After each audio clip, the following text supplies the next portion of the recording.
Went ahead and started the stream. And I am advertising.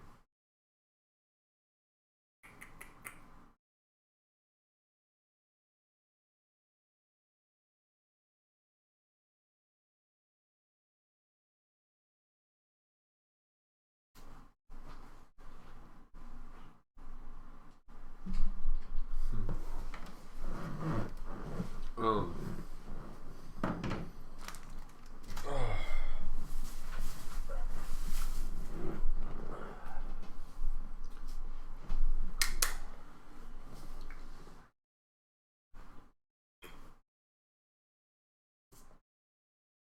You know, Dragonlance was the first setting via novel setting and everything that implemented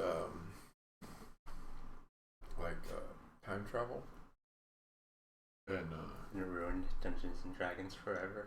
that's right. No.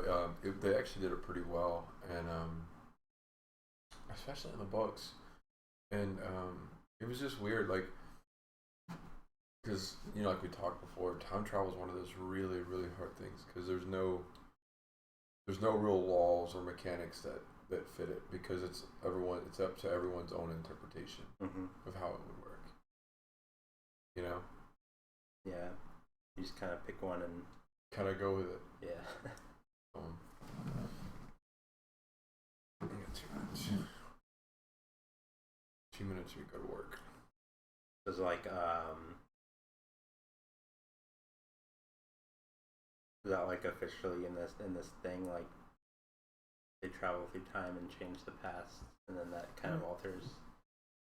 It's part of the thing you can do with Dragonlance, or Kryn, whatever. But it's more.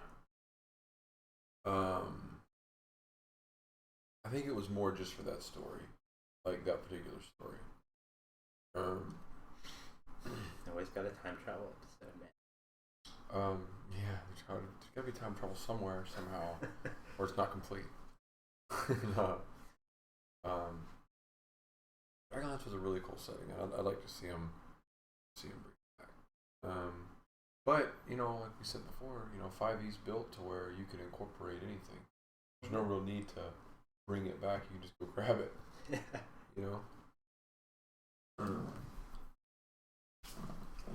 Let's see. Yeah, about 1 minute. Yeah.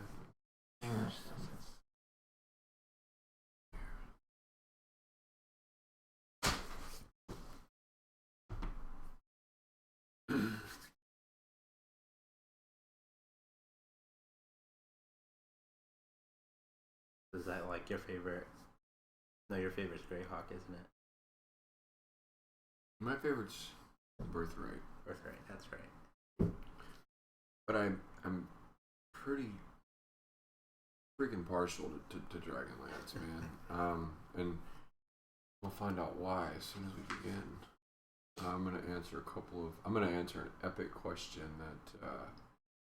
that old school D&D players, or not even just the players, but the people who read the books. I'm gonna answer the biggest question, and I'm gonna have to be very delicate and intricate, or I'm going to piss off a lot of people. So, we'll get to that. And I think we can go ahead and start. I think we're on, guys.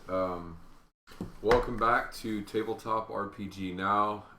As you remember, I'm Dallas, and this is my terrible co-host Corey. First of all, guys, happy Valentine's to everyone watching. Hope the weekend was the thing you wanted it to be. But now on to more important things. We're back with our fourth episode of Tabletop RPG Now, and today we're going to talk about campaign settings, with a very close look at one of my personal favorites, Dragonlance. Why, of all the campaign settings, did I decide to say on this particular episode we're going to focus mostly on Dragonlance? The answer is, I feel like I can branch off and spawn off every other campaign setting from Dragonlance but most importantly, it was what I would consider the first major successful setting. So after Greyhawk, in the 80s, Margaret Weiss, some people say it one way or the other, and Tracy Hickman, the authors of the Dragonlance novels, are the ones who helped really propel it to its current glories. You have anything to say to that? What So that's not the original Dungeons and Dragons setting then, right? Nope, it's not. Your original Dungeons and Dragons setting was this, well, we can get technical and say Blackmoor, but really it's Greyhawk. Mm-hmm. Greyhawk is what we gamers acknowledge as the first true setting of Dungeons and Dragons. Okay, Blackmoor was later predominantly decided to have been put in Mystara. Right. How many settings would you say came before Dragonlance then? Just like the big ones, I guess. None. None. I mean, Greyhawk. You know, Yeah, mine. Other than Greyhawk, Dragonlance was the next big one, and and so again, this is why Dragonlance was the first what I consider pure setting. And when you think of a high fantasy setting, I don't think you can get better than Dragonlance. I don't think it's possible. I think it was flawlessly done. And the reason I say that is because, you know, if you look at Lord of the Rings, if you look at Greyhawk, so Greyhawk had a lot of these kingdoms that were, you know, the ogre kingdom, the orc kingdom, the, you know, this kingdom and that kingdom. They were all like very racial, like specific. And it was kind of like, well, if I go here to this land, that land is inhabited by ogres, and this land is inhabited by the Orc King. It's all very segregated. Yeah, and Dragonlance really fleshed out. And when they wrote the novels, the way they did it was Margaret would do most of the writing, and Tracy Hickman would do a lot of the groundwork for developing the world as she wrote. And that's why that's how their teamwork went, at least in the beginning. And today we are going to answer the major question, Dragonlance versus Forgotten Realms, the Heroes of the Lands versus the Companions of the Hall. That is the biggest question I think I can think of in D&D history. Which team is better? Who would win? Alien versus Predator type thing, right? Right. And everyone has their facts as to why they're right. Mm-hmm. So I'm going to try to break that down as best I can. And tell them why they're wrong. No. But guys, so talking about Dragonlance, the most well-known part of Dragonlance is the War of the Lance. And, you know, we can get into the War of the Souls, but the novels took place in the War of the Lance, and that's where they did a magnificent job, even embarking through time travel, which is very hard to do because there is no mechanics for it, there is no actual laws or physics for it, but they managed to make it work, and in the novels, but that doesn't always translate great into gaming, right? So just because it looks good in a story or it looks good on a movie doesn't mean it's going to be the best thing for your tabletop game. I'm not saying it isn't or is. I'm saying it needs to be done correctly and efficiently, and that's really up to your team, your game master, your dungeon master, etc. When you think of a high fantasy setting, tell me what you think of. Well, the go-to one is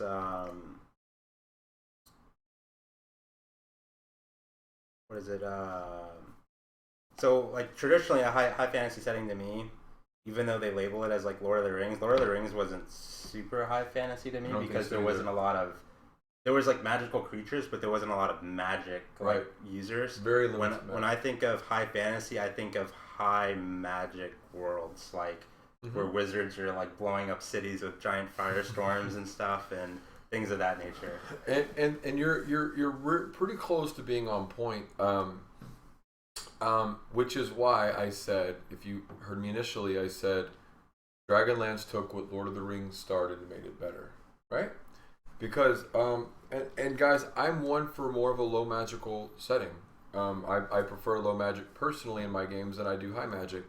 But Dragonlance, the reason why it was so neat is there was actually a time in the game where in the settings that divine magic was virtually non-existent. So the gods had went away. Pegasus, Tiamat, or Tagus, excuse me, had returned using her foundation stones, and between the War of the Souls and all this other stuff. And I don't want to bog you guys down. Those of you who aren't familiar with Dragonlance with information that you don't know, with terms you don't know. But I do challenge you to do your research on the Dragonlance campaign setting. It's very, very, very much worth it. So why would I choose Dragonlance over Forgotten Realms? A plethora of reasons.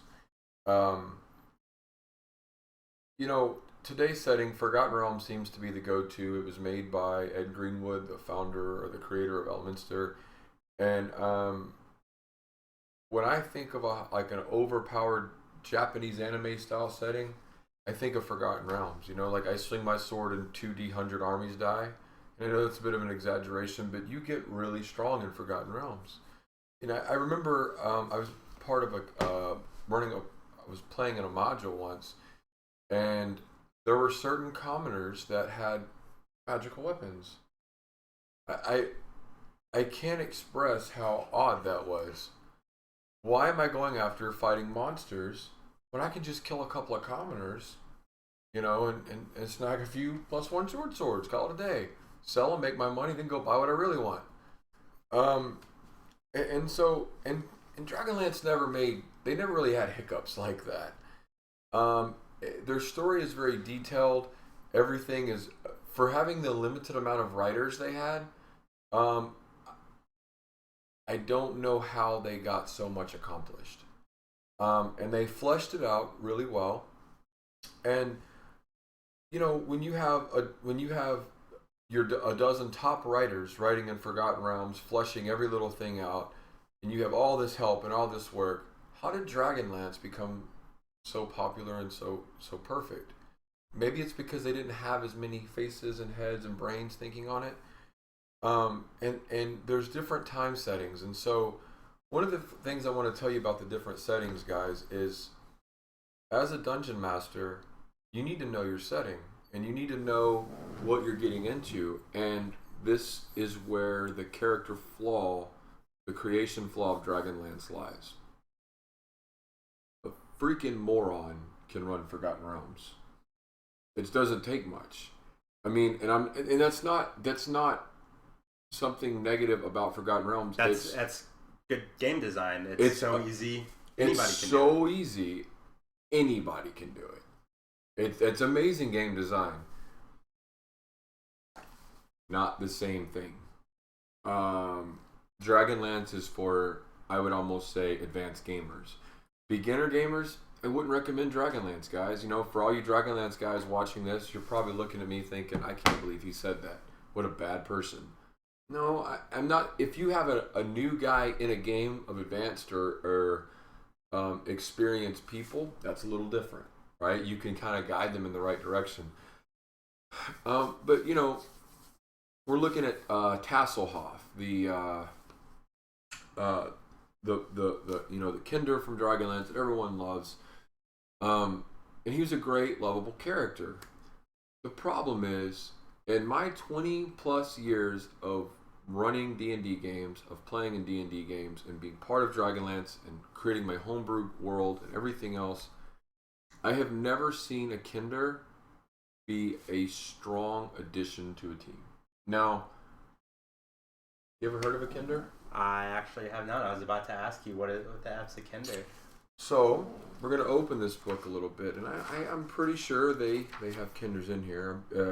Dragonlance is a pretty big fan of Kinders. Maybe I know they're in here somewhere. Elves, Gnomes, Kinder, 28. So I'm going to come over here to page 28, and I don't need to read anything else other than their personality. Okay, I haven't opened this book in quite a while, but Kinder live in a carefree existence where every new day is a day of wonderful secrets just waiting to be discovered. Their most defining character traits are their insatiable curiosity and their utter fearlessness, which makes for a frightening combination. All dark caves need exploring, all locked doors need opening, and all chests hide something interesting. That's great for a novel, but where can you think of that being a bad setup and situation? I'm thinking on a tabletop game. You know? Oh, we haven't opened this door. Wait a minute, that could be a kaboom TPK. Total party kill because you were playing a Kinder correctly. I'm not the biggest fan of halflings. I just don't particularly. I don't see myself playing one much. Gnomes can be fun. I don't play your typical gnome. If I'm gonna play a gnome, he's probably a barbarian. He thinks he's a big tough guy. If I play a comical type character, that's closer to what I would play. But I can't see a Kinder ever being anything but a nuisance or a hindrance to a game. And you're going to have players actively mad at a player for playing a Kinder correctly. And then if you're not going to play the Kinder correctly and you're just going to play him, why bother playing a Kinder in the first place? Right? I think they make great NPCs. I think they're great for the setting. They give you a little bit of diversity, but why would you play one in a team? Like, I did not need to read anything but the personality. Here's a guy who's never heard of the term before, and I made a point not to bring it up before we got here, and he just starts laughing. Because he knows, can you imagine how bad that's going to be? Yeah. You know? He's the guy on the team that does everything wrong to make sure that your team never gets ahead. You know? Not a fan of Kinders, guys. Again, am I saying that I think Dragonlance was stupid for adding Kinders? No. I think Kinders are great for the setting, and I think they have their purpose. I just don't think as a PC is one of them. Right? As an NPC that joins the party to make sure they screw something up, perfect. You know, but do I want one? And Tassel was lovable, man. He was a great character in the Dragonlance series, but I don't see him making it that far on a tabletop. He dies, you know, and he probably takes 2 people with him, if not more. The big boss is gonna true polymorph you into one now. Now I'm going to compare him to Regis from Forgotten Realms for some of you guys who are watching. And I'm going to kind of tease you a little bit because we're only 15 minutes in, but I promise you we're going to get to the Heroes of the Lance versus Companions of the Hall. We're going to get to R.A. Bob Salvador, kind of a friend of mine in the novel world, versus Margaret Weiss and Tracy Hickman of Dragonlance. Now, moving on, we talked about my personal favorite campaign setting, which is a hidden gem in the D&D world, which is Birthright. You take someone like me, and today, guys, it seems like I'm going to be talking a little bit more than Corey, and it's because Corey's a little bit newer player. He has read knowledge of the settings, but he hasn't actually played in all of them. But, in the games that he's in with me, he plays in my own homebrew world. And I took a little bit from Birthright. I took a little bit from Dragonlance. I guess they say borrowing is the biggest form of flattery. Tried to modify it, make it my own. And I think a lot of homebrew DMs do that, right? They kind of... And it's a great idea because you don't have to be up to date. Because I promise you get some Dragonlance followers. I mean, the real cultists out there. And... I play in a Dragonlance game, and you have me playing in the War of Souls era or the War of the Lance era, and your history's off. I'm gonna check you on it. Not at the table, but when it's over, I'm gonna check you on it because I've probably decided to join this game because I wanted to play in Dragonlance. I didn't want to play in something you called Dragonlance and then changed everything, right? Many moons ago, I was playing a video game. I want to say it was called Shadows of the Empire. It was a Star Wars game. And it took place between episodes 5 and 6. It was on Nintendo 64. And basically, you played this character who was taking care of a bunch of stuff behind the scenes for Luke, while Luke was off doing whatever he would have been doing in the movies at the time. So, why am I bringing this up? Guys, Dragonlance is so detailed in the form of the War of the Lance, the War of the Souls, and everything in between, that while Raceland, while Caramon, while all these guys are doing their stuff during the time of the War of the Lance, which is the most popular time period, you could very well be off helping them behind the scenes. There's a Lord of the Rings game that's built very similar.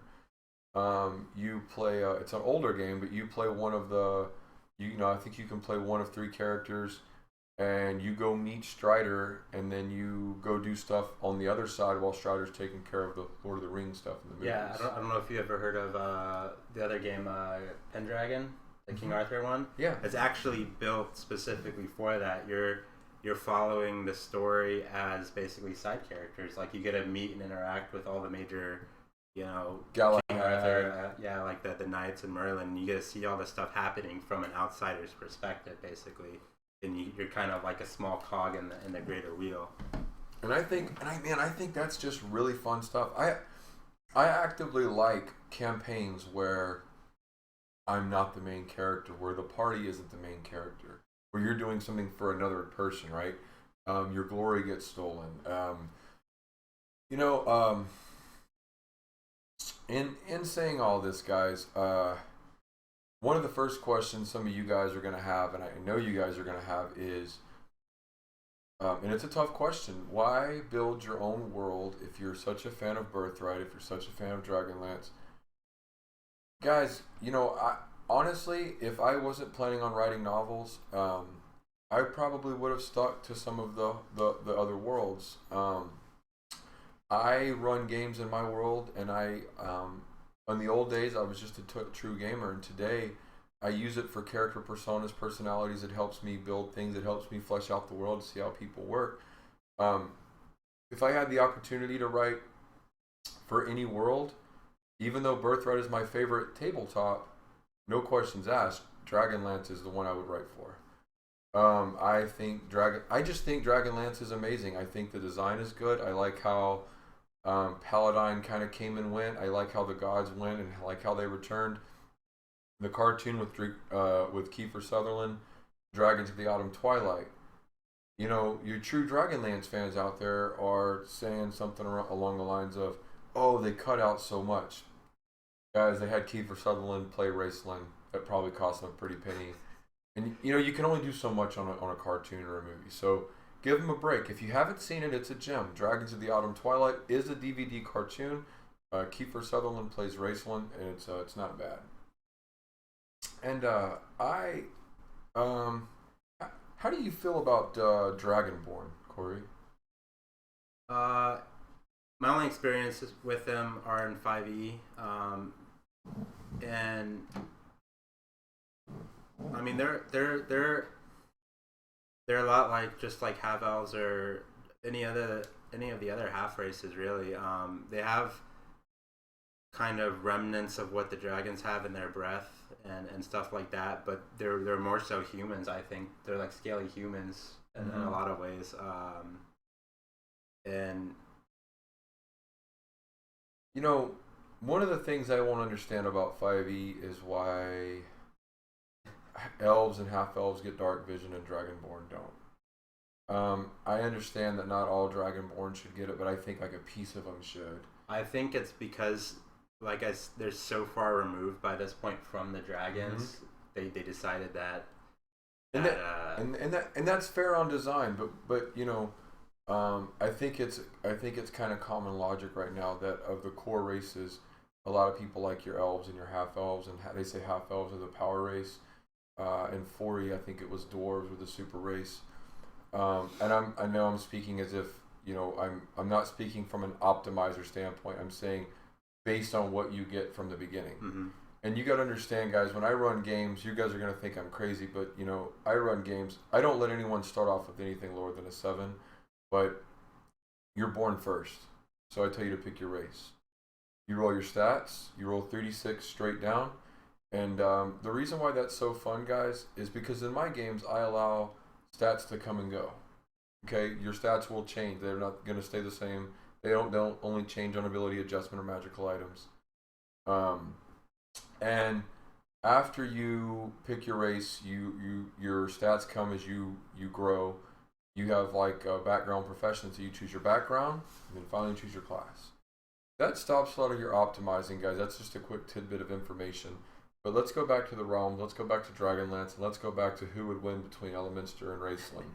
That comes later, and he's probably even looking at me with anticipation. Guys, you know,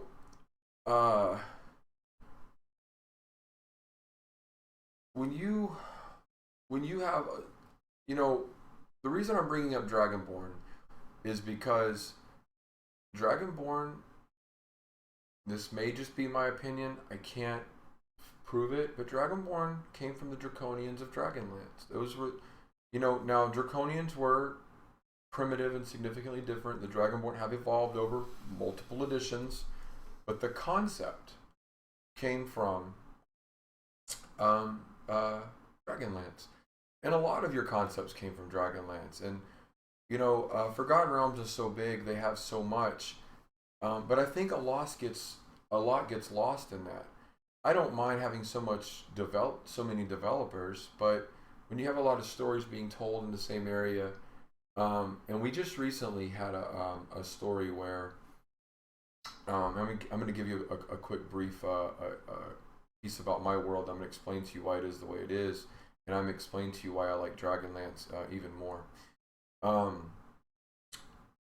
In my world, death is more of an absolute thing. You have the ability to come back, but you know, and I'm going to touch on religion, guys, and I'm not trying to harm anyone's religion or offend anyone anyway. But if, in theory, let's just say that you know, and I'm going to use a D&D based god because I don't want to touch any real religions. But if you worshipped Cord, Cord is just a general god, okay? Let's call him a general god for this point. He was, you know, power and champions and athletes and things like that. And you died and you went to Cord and Cord said, "Congratulations, you did your job. I want you to serve me in the arenas today, you know, for the rest of history."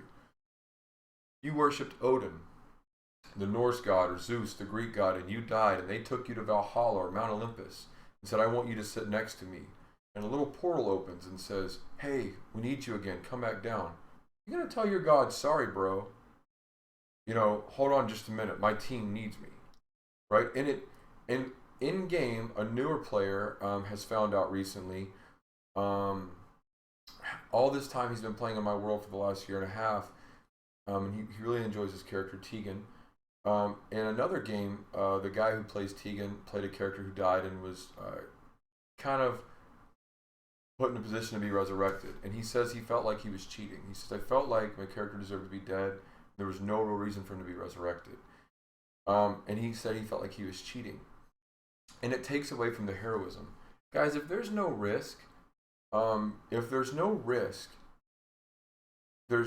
it kind of makes the reward obsolete, you know? And so at certain times in Dragonlance, and without getting too specific, you Dragonlancers know what I'm talking about, there was a time where there was no healing magic.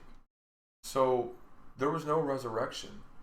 We talk about the Staff of Life and, you know, Gold Moon and all those guys, but there was no Staff of Life, there was no healing, there was no resurrection. So if a paladin or a if a knight of Solamnia stood at the front line so his team could escape and he or she died, that was heroic. You know what would have happened in Forgotten Realms? Guy pulls a piece of his hair out or cuts a piece of his finger off and says, "I'm going to try to hold off and live as long as I can. When you get back to town, resurrect me." Kind of takes away from it, doesn't it? And you kind of get back into the old Greek mythos stories where the gods come and go, people come and go. You know, the older people here like me, not like Corey, who watched Xena back in the day. I watched Xena. How many times can you die before it's, you know... Guys, I like Dragon Ball Z as much as the next person, but I mean, realistically, like when someone died, it wasn't really a big deal because you knew they weren't really dead, right? Right. And and so I built a world that was one of the things I changed, and it started with a Forgotten Realms story of King Azun of Cormyr, and he had all these war wizards. I have no idea why he would have went after this dragon and necromancer and not the war wizards, but he did, and he died. But somehow he couldn't afford to come back to life. And so some things like that logically didn't make sense to me. Dragonlance cured all that. Mm-hmm.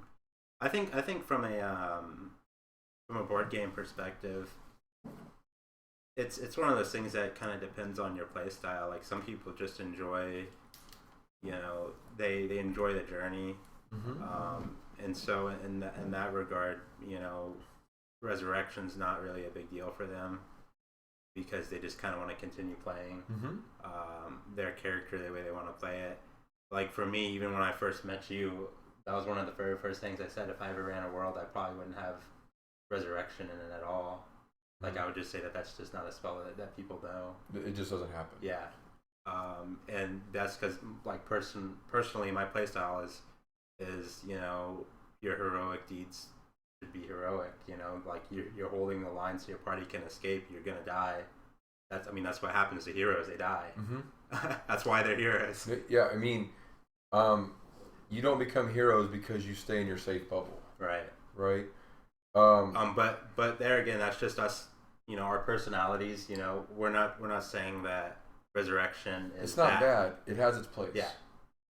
It has its place, and I'm not saying it didn't happen in it never happened in Dragonlance. Of course it has. It happened in every setting. Talking about settings, I think Birthright Cerealia was before its time, and I've actually, in my own world, I actually placed the Cerealia continent because it's really just a continent, and I almost feel like,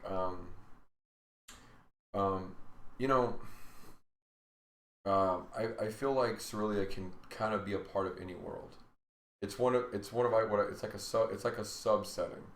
If you look up the D&D campaign settings, they have Council of the Worms listed as its own setting. It's really a sub. Are you telling me that it couldn't exist in Forgotten Realms or Dragonlance? Of course it could. You just essentially play dragons is the only difference, right? And it's a really, really cool setting. It's a different game, and so it's still fun today. Love to see them update it to 5th edition. I think it was. We talked about Elemental Evil, Scourge of the Slave Lords. Guys, to me, Council of Worms is another one that's up there. Real quick, so Corey did some changing and some surgery on breaking apart the worlds and campaign settings. Can you go over those for me? Yeah, so like the major ones, we kind of talked about it because there's like 24 or something on the page that are all listed as their own little campaign settings. The major ones obviously would be Greyhawk, which, as you said, was the first one, and then the first official one. Yeah, the first official one. Mystara was another one. Okay, stop there. As you say, I'm going to try to touch base. Guys, Mystara is another great one because Mystara, if you want to build your own world, or if you want to kind of utilize a world that already has maps and already has stuff going on, but you want to kind of make it your own, guys, Mystara is great for that. Mystara is I can't prove this, but a lot of times they just threw stuff into Mystara. They didn't know where else to put it, and made Mystara huge. Mystara's got a lot of cool stuff. I borrowed a few things from Mystara for my world. By the time this is over, you guys are saying I'm a world beef. But Mystara is a great setting. I think you guys should enjoy it, read it, take some information from it. It's a very vast world. And unlike Dragonlance, where you have a loyal, solid group of followers, Mystara, I'm not saying they don't have followers, but I'm saying because it's not as detailed as Dragonlance, you can utilize the maps in the world and kind of change it for your own. One of our guys did that in his game. Did a pretty good job with it. So continue. All right, then we went on to Dragonlance. Then Forgotten Realms obviously is the kind of big one. Yeah, the one that everybody knows. Also has all the best games. It does have great games. The video games. Great video games, guys. Planescape. Okay, Planescape. Guys, I've seen Planescape. There is no middle ground. Planescape is a coin toss. There is a video game where you play a guy named Torment, I think. Yeah. He's got like amnesia and he's trying to figure out. Amazing game. It is an amazing You video can get game. through the entire game without ever going into combat. Really? Yeah. I didn't know that. It's awesome. Really? Yeah. Cool. Okay, guys. Before we continue on to Planescape, a lot of you guys had questions about building new character subtypes, archetypes. Corey is going to introduce one at the end of the show today that he built. I kind of looked over it. He asked me my opinion. Truth be told, if the two of us were to build archetypes or new classes or templates for 5e, I would assume his would be more balanced than mine because he has probably the best grasp of mechanics of 5th edition of anyone I know personally. So we'll get into that. But Planescape, guys, Planescape, without a doubt, no questions asked, the absolute most powerful campaign setting there is, and it was meant to be. You will die a lot, but dying doesn't mean your character ends. It could mean your character ends. It's more so you go somewhere else. Yeah, I've after meeting you guys, I've never once heard anybody say anything good about the tabletop version of Planescape as a setting. Everybody says. I saw another video of a guy who broke down all of the campaign settings of, and he actually has some pretty good videos. His name is Wood. It's Wood W Wad, so WOODWWAD or something like that. Woodward is what I call him. And I watch his videos. I try to kind of keep track of what other people think. I mean, I'm usually right, but I want to see why other people want to be wrong. But I do like to see others' opinions. But Planescape, guys, I've literally seen people, especially in the older days when it was a much more barbaric game, I've literally seen people open doors and die. Literally open doors and their character was gone. And let's be honest, nobody wants to play that. I don't want to play that. I don't want to spend a good amount of time over 6 months building a character to open a door in the City of Doors, sigil is how I say it, and die.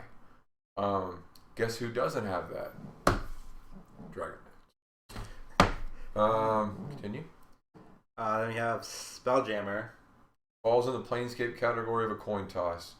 Spelljammer, guys, you're on these giant magical ships in space.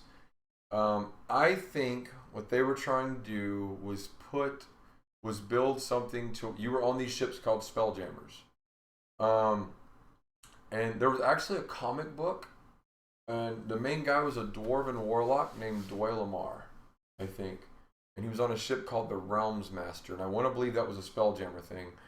That was pretty cool. But Spelljammer, I think if you have a one-off session and you have a bunch of people that want to fight each other, you build 2 Spelljammers, you put it in 4E, and you put the 2 groups against each other and you make them fight.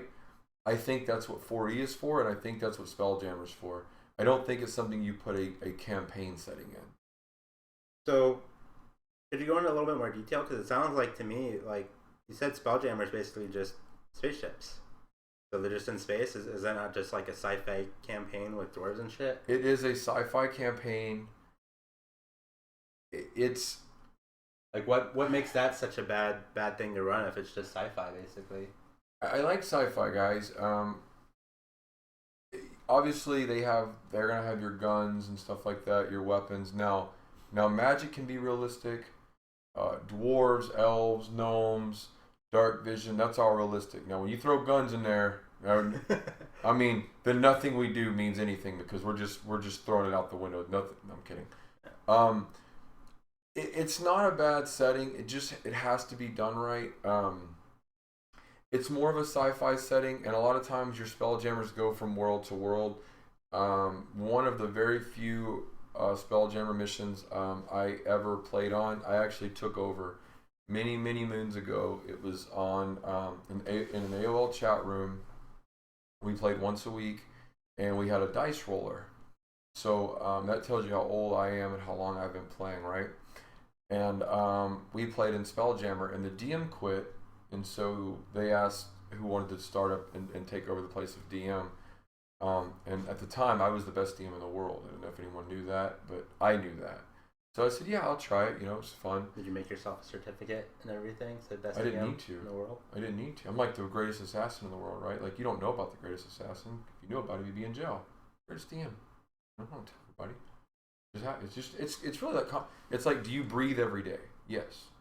Are you the greatest DM every day? Yes. It's the same thing. Oh. So no, I'm kidding, guys. But Spelljammer, what's really cool about Spelljammer is if you have a group of players who could lose interest in one world or another, they could take missions as if they were part of a Spelljammer crew, and think of it kind of like Futurama almost, where the captain of the Spelljammer could send them in missions in different worlds. So one day they're in Dragonlance, one day they're here, and maybe midway through they crash in the demi-plane of Ravenloft. Fun fact about Ravenloft, or demi-planes in general: you're not supposed to be able to leave them. You can enter, but you can't leave. Now that's an older rule. I don't know if they still incorporate that or not. But how cool would that be? You know, your Spelljammer ship crashes into Ravenloft and you have to take out one of the Dark Lords to escape. That's kind of cool. You know? But the problem with Spelljammer is, overall, it's a lot like ship combat. If your team is doing great, but your ship is losing the battle, unless your DM is storylining the ship battles and not fighting them out, because if you win the war, but both ships are sinking, well, that sucks. So, and in space, they don't really in this particular game, space is more like, you can kind of like walk in space and breathe in space. It's a little different. So, but we'll get into Spelljammer next time. I don't want to spend too much time. See the on little it. gnome just going wee off into the distance.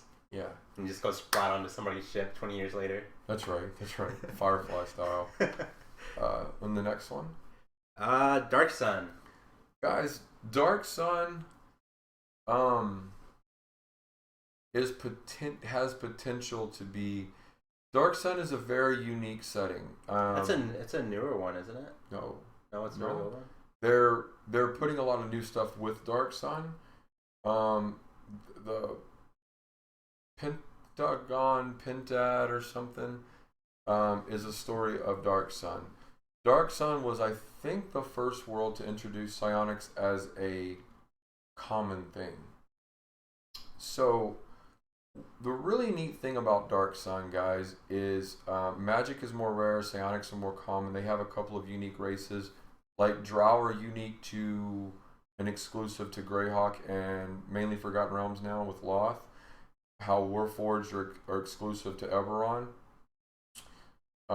They have creatures like the Thri-kreen and the Mole. Mole is another thing I took, and here's why. Mole is a cross between human and dwarf. They call it a mole. How can you have a half elf and a half orc, but not a half dwarf or a half human? Like, mole could belong anywhere. Okay. Now, they have a story as to why moles are common in Dark Sun, and basically they were bred to be slaves. They had the durability of a dwarf and the ingenuity, I believe, of the human, right? So, Dark Sun, guys, there are no commoners. You know that? There are no commoners in Dark Sun. Everyone alive is relatively tough to some degree, right? There's not a lot of kingdoms. It's mostly like settlements. And the best way I can explain Dark Sun, think of the TV show Falling Skies, or more popular, Walking Dead. What do the zombies in Walking Dead represent? They represent a united obstacle that the survivors are having to deal with. Falling Skies does essentially the same thing, but they're using aliens, right? It's an overwhelming force that you can't necessarily fight and beat. You just have to survive against. So it's really a show about survival. Dark Sun, life is short, and it's a survivability game. You mostly walking into settlements. It's a post-apocalyptical former magical high fantasy setting. And there are these things called the Sorcerer Kings that were created by Rajat, the Warbringer, and Rajaat. Look them up. Do Dark Sun Wicca. We have Wikipedia in today's world. But Dark Sun, they basically did these things called the Cleansing Wars, and a lot of races were removed from Dark Sun. They were killed off, and some were nearly killed off. Now, as a DM, does that say that? I believe ogres were one of the races that were actually killed off, and I think pixies were too. Is that saying that your players can't all play pixies from a hidden clan of pixies that survived? Or orcs? Orcs were killed off. Is that saying that you all can't play orcs from a hidden orc clan trying to repopulate the world with orcs? Of course you can. Right? As a DM, you have that ability in homebrew. You're not in Adventure League. That'd be a dark setting, though. Playing an orc trying to repopulate the world. You know what I mean? Or trying to rebuild your people, right? Those could be fun settings, and that's what I'm telling you guys. You can take these campaign worlds and make them your own. But again, the reason I'm focusing on Dragonlance is Dragonlance is one of the fewer ones that it's much harder to make Dragonlance your own. But if you play Dragonlance correctly and you do your research, and by your research, I don't mean that you go and find out what the Inn of the Last Home is, what's where Solace is, what Solamnia is, who is Majir, who is Raceland. You know, don't go look at one area or one town. Find out what's around that town. If goblins surround that town, don't change that to freaking mind flayers because your party's level 13. Because in Dragonlance, your players are going to know it if they're active Dragonlance followers. Also, if you have a homebrew setting, another friend of mine who is building his own world, and one of the weak points he has is religions, deities and faiths. He's literally taking the faiths from Dragonlance and just modifying them as if when they left in the War of the Lance, it was to fulfill their obligations to another world. And do you see how that can kind of make sense? Because from a mortal standpoint, you don't really know why a god does what it does, right? Mm-hmm. So moving on, guys, Dark Sun's a great campaign setting, especially if you want to borrow something. Again, I needed to build a continent for my friend's world to try to help him gather, and I used a lot of Athos. Athos is the main continent of Dark Sun, by the way. So continue. Eberron, one that you've mentioned a couple times already. Not a fan. Not a fan? Not a fan. Books are great. The novels are fun. Eberron is uberly powerful, arguably on the same level or not stronger than Forgotten Realms. Warforged, guys. Warforged by design and origin exclusively belong to Eberron. Am I telling you that you cannot take the template of Warforged and say, let's say that Corey is playing a gnome. He's playing Kinker the Tinker Gnome. And Corey's big thing is taking half-dead people and turning them into something. You can use the Warforged template for that. Okay? They just can't be the same actual Warforged from Eberron unless you're in Eberron, unless you're just a DM that doesn't care. They're actually in the 5e beta, weren't they? Mm-hmm. They were. I'm glad they're gone. Guys, I know there's some people out here that like Eberron. There's a lot of wars. There's a lot of stuff you can do. To me, Eberron is a game for people who like to optimize. I'm not personally an optimizer. If you're watching this video and you're like, you know what? I want to see how strong of a character I can build and what I can put him through before he gets taken out. Eberron is the setting for you. I don't like Eberron, and I don't think Wizards of the Coast likes Eberron. I think they realized Eberron was kind of okay, but it's just not. I I'm not saying there aren't things in Eberron that you can't use. I'm not saying there aren't things in Eberron that could be fun to be explored. I'm saying, as a design, as a DM, if you want to get to know a world, to utilize the world for for a series of good adventures, I can't think of using Eberron and not using Dragonlance. I can't think of any setting I would use over Dragonlance, with the exception of Birthright. But what I would do is implement Birthright to Dragonlance or whatever said world. Because we're going to get to that. I believe Birthright, like Council of Worms, is what we call a subsetting. Mm-hmm. What we're going to today call a subsetting. So continue.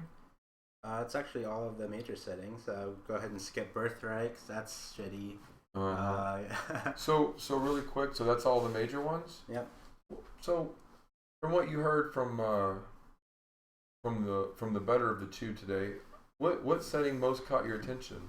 Because I'll tell you what I think it was after. Let's see.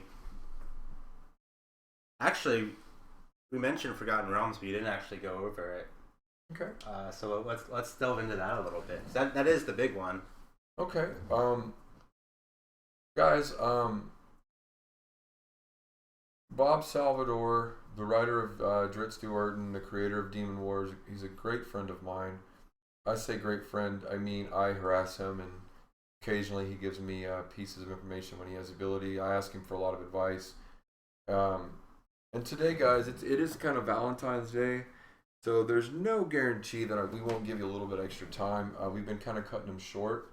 So do we have the ability to go a little over today if we need? Mm-hmm.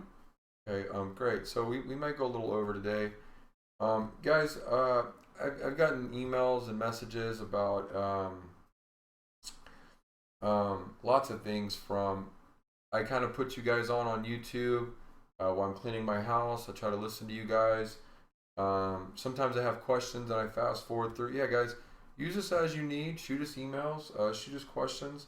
But getting back to Forgotten Realms, we're not going to talk about Companions of the Hall versus Heroes of the Lance. Yeah, that comes later. And I know it's so delicate, guys. I really contemplated, was it even worth it? But if I'm talking about Dragonlance, the conversation has to happen. Forgotten Realms, guys, it's actually, the actual name of it is called Abertoril. There are certain times where it was just called Toril. And the reason I'm rolling my eyes and I'm saying all this is because there are certain people out there, Forgotten Realms are like, no, it's this, it's that. But if you click on the Forgotten Realms Wikipedia, not Forgotten Realms Wicca, but Wikipedia Forgotten Realms, there's so many subsettings from Al-Qadim to Mazteca, whatever you want to call them. There is room for everything. It is Mystara big, maybe bigger. Those two are about the same in my opinion. It's a very high magical world. Death is not absolute, which to me is a problem. Because if death is not absolute, now I could just be that dickhead DM, but if I'm a 19th level wizard and you kill me and I'm the main bad guy, and I have friends that can bring me back, why wouldn't I just keep coming back? And you find yourself in a game of killing each other over and over and over again until you run out of friends or money, right? So I mean, it's kind of like the time travel paradox. You do something back in time, it sounds like I'm speaking very necrotically of Forgotten Realms. There's a lot of great stuff in Forgotten Realms. Ed Greenwood sold a bunch of hand-drawn maps that has become Forgotten Realms today, back in the 70s to TSR and all that stuff. But fun fact, Ed Greenwood is a current librarian. Some of you guys know who he is. He looks like Elminster, probably the most famous wizard in D&D history. He said that his version of Forgotten Realms is much more dark and much more different than Wizards of the Coast version and what they've done to it. He absolutely refused to write novels based in Forgotten Realms after 4E. Every edition is a 100-year jump. And the 100-year jump, what they did, it's about 100 years usually.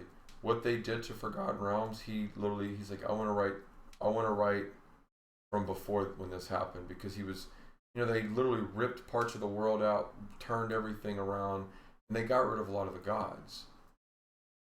They got rid of a lot of the gods for the newer players, to simplify it.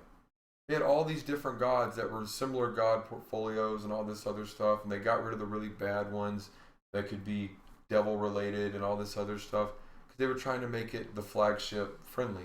The problem is, Forgotten Realms is built on having a plethora of gods. Forgotten Realms is built on things like the Time of Troubles, where all these gods came down and fought each other. When Torm turned Mask into the sword God's Bane and slew, I think Bane at his temple. That's what Forgotten Realms is built on. And when they turned it, it pissed off a lot of your Forgotten Realms followers. But because it's the flagship, you're going to like it a certain way, and when people start changing things, you're not going to like it. Chances are something's going to happen, something's going to change, and you're not going to like it. So you either go with the change and deal with it, or you keep it the way you want it. Good news is, Forgotten Realms is so vast and so easy to keep the way it is that you have the ability to do so. And everything is written out. You can go buy a campaign setting. Let's pretend for a moment that this is the Forgotten Realms campaign setting. You guys go to Tilverton. I open up to Tilverton. Seriously, I actually opened up to Solace. But, okay, you guys go to Tilverton and, you guys realize the town is abandoned. And then you kind of read up to it and should have been read earlier. And you realize that the Shade actually took the town. Or you go to Battledale and you've never heard of Battledale, so you think it's a super tough place. Then you realize it's not very strong. So you go to realize that most of the lands go off what they call Dale Reckoning calendar. The Dale calendar, the Dale Reckoning calendar. You don't have to go off that calendar, and the world is vast enough to where you can make your own or use another. But there's a lot you can do in Forgotten Realms, and almost every module is either built currently for Forgotten Realms or can be adapted quite easily. Order the Dragon Queen, that whole thing is a Forgotten Realms thing, goes on the Sword Coast. Next, where are we going next? Right. So you asked me which one, based on what I heard, which one would have been my favorite. My question is, are you talking about from which one would I most want to play in, or which one would I most want to read about? Or both? Good question. So let's break it up into two parts. If you were going to pick up a new series of novels and you wanted to read them up, and that you found novels in all of these, which one would you pick? I think I would go for, as a novel, Planescape, just because there's so many. It's such an open thing to have. You can go anywhere with it. Mm-hmm. So it would be, depending on the writer. I mean, there's so many different directions you go, so many different cool stories you can tell with it. I think it would make a really cool, a story. And in that same regard, Spelljammer would be pretty cool too, because you travel into different worlds, kind of the same idea. You have a lot of different ways to introduce new storylines and stuff. From one that I would actually be interested in playing, Greyhawk sounded pretty cool. Nobody likes Dragonlance, so F that. You're gonna get a shot. No, Dragonlance seems pretty cool as well. I actually did take a little look at that book last week, and it was pretty interesting. Yeah, I think those two, like Greyhawk and Dragonlance, seem pretty interesting. Let's that being said, let's touch base a little bit on some of the subsettings, as we're going to call them. Everyone kind of has their own name for them. Before I go into subsettings, guys, they started releasing these boxed mini games for D&D, right? Mm-hmm. There's 3 right now. There's the Wrath of Arshartalon, the Legend of Dritz, and Castle Ravenloft. Okay, I'm going to tell you why I'm touching base on these. Who was Oshardalon? In the Anarok Desert, Forgotten Realms. Okay. There was a red dragon. Long story short, I believe it was a pit fiend. When he got mortally wounded in the heart, he replaced his heart with, it was either a pit fiend or a Balor. It was some fiend. And I don't know, I don't remember it off the top of my head, but he replaced his heart with this fiend. So now he's like the devil dragon or the demon dragon or something. And he's actually in the stories, things like that. Okay, that's a Forgotten Realms game. Base game. Now, it's a board game, so it's a little different, but I'm saying they took the material, right? Legend of Dritz. Guys, Dritz is the Han Solo of D&D. He's the Alan Quatermain, the Indiana Jones. He's probably, arguably, you know, as much as I hate to say it, you know, he's the most iconic D&D figure there is, and we're going to get to why in a minute. But Legend of Dritz was based on Forgotten Realms material. Mm-hmm. The third one was not based on a primary campaign setting, was it? It was based on a demiplane called Ravenloft. Castle Ravenloft. Okay. That's how I'm going to introduce ourselves, going to the subsettings. So real quick, like Ravenloft is one that I've even heard of before, kind of coming into D&D. I think that's, you know, it's kind of one of the favorites for a lot of people. It's from what I understand, it's kind of like isn't it like a very vampire-y? It's very dark and very gothic. Yeah. Strahd is a very good book. There's another one, Memoirs of a Vampire. I didn't like the second one as much, personally, but the novel Strahd is very, very good. Ravenloft is a demiplane. No one knows how big it is. It's surrounded by fog, and there's all these different islands or continents, whatever you want to call them. And each one has a dark lord. Strahd being the strongest, like the known main one, the main big vampire, who's literally been killed every which way. He just doesn't die. There's a Lycan one. There's a were-rat lady who, and once you're on one of their continents or islands, you like can't leave as long as the Dark Lord's alive. There's something that stops you from leaving, like it's physically impossible. Every DM can modify that separately or differently, and you know the cool thing about Ravenloft, much like some of the other settings, is you can make your own little area. You can make your own little island or continent. You can make your own Dark Lord for them to escape from. So Ravenloft is very fun, but Ravenloft is very dark. And remember, as I was telling you guys about Dragonlance, Ravenloft is another one that, in regards to, it's not quite as hard as Dragonlance as far as being an advanced DM to run it. You can be creative with Ravenloft, and you can make a lot of stuff up. You can do your stuff there, but remember, holy magic, good characters, holy magic paladins, lawful good clerics, or good clerics are going to attract the undead. They're going to attract the baddies, and if you have those in your party, your game should be harder. And that's by design of the world. Right? Going back to Dark Sun for a minute, Dark Sun is a survivability game. Dark Sun is a survivability game, and you don't find too many good guys in Dark Sun because you're almost forced to do things that go against humanity, so to speak. Ravenloft should be run the same way. Okay? I'm not saying you can't be good guys. I'm just saying it should be harder. That's the concept.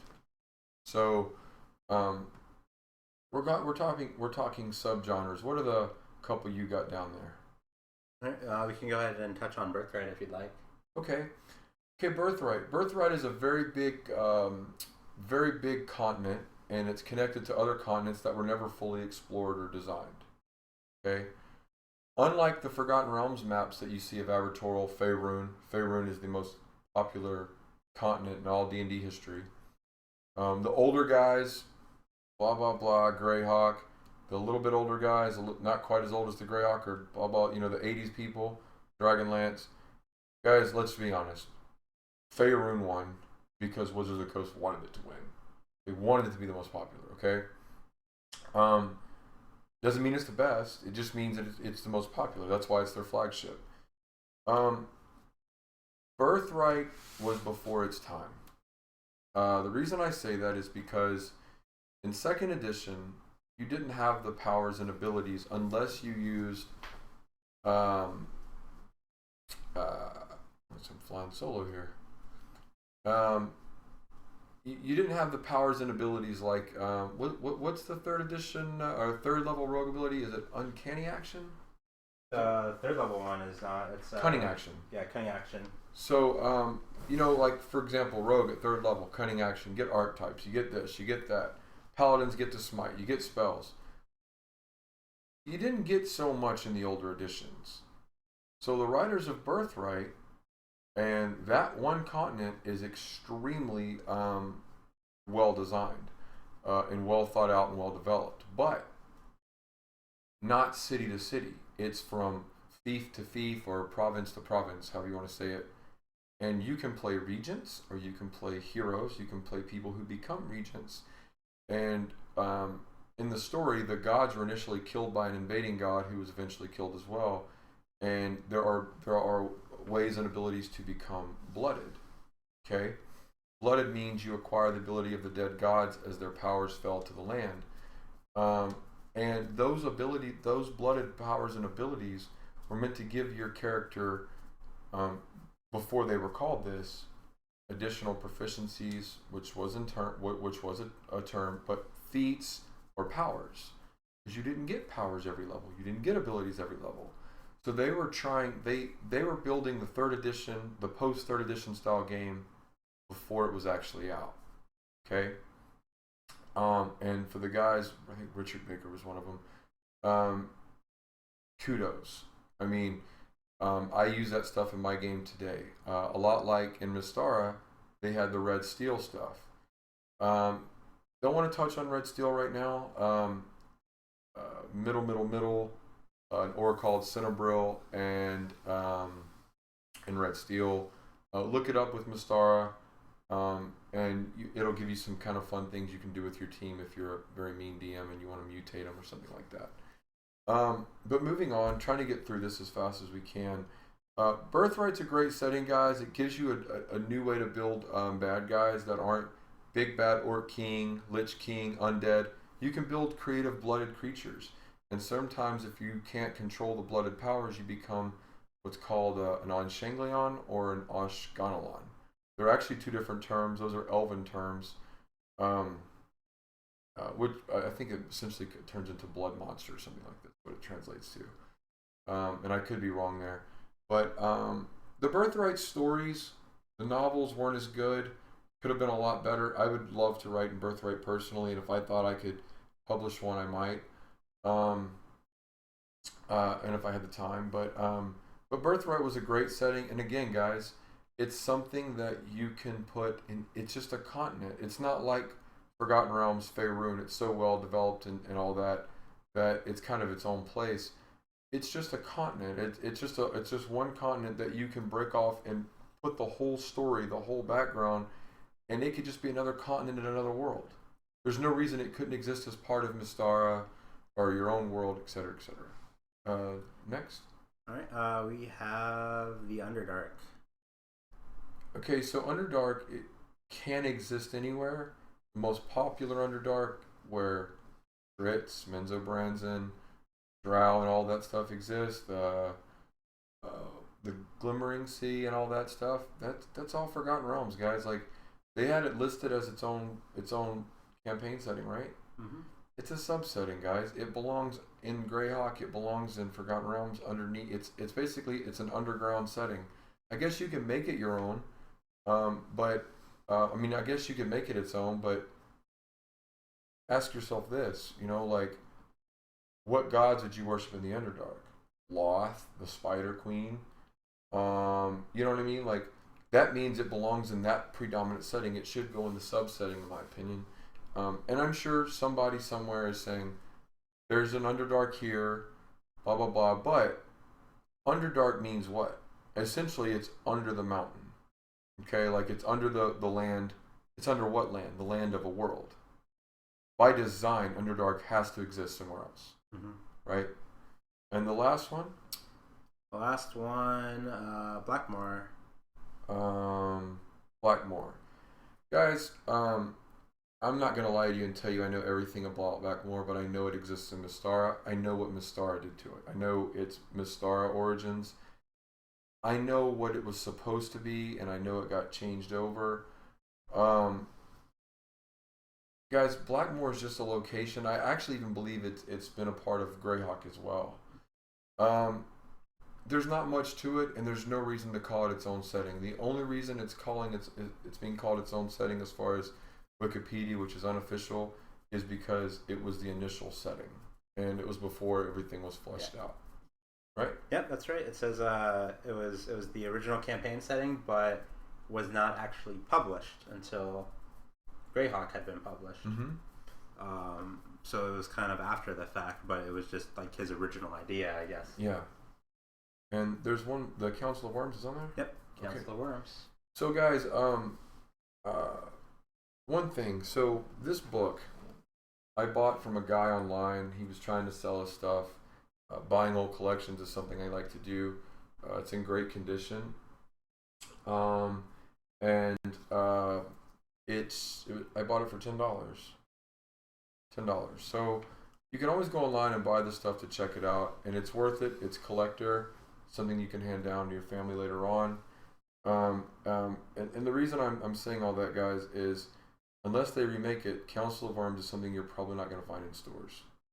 Maybe an old store, and it's probably not going to be in good condition. It's usually a box set. Without you seeing it, there's no way for me to explain Council of Worms. Council of Worms is really, really cool. It's a different game in general, so it kind of tells you how to play dragon characters.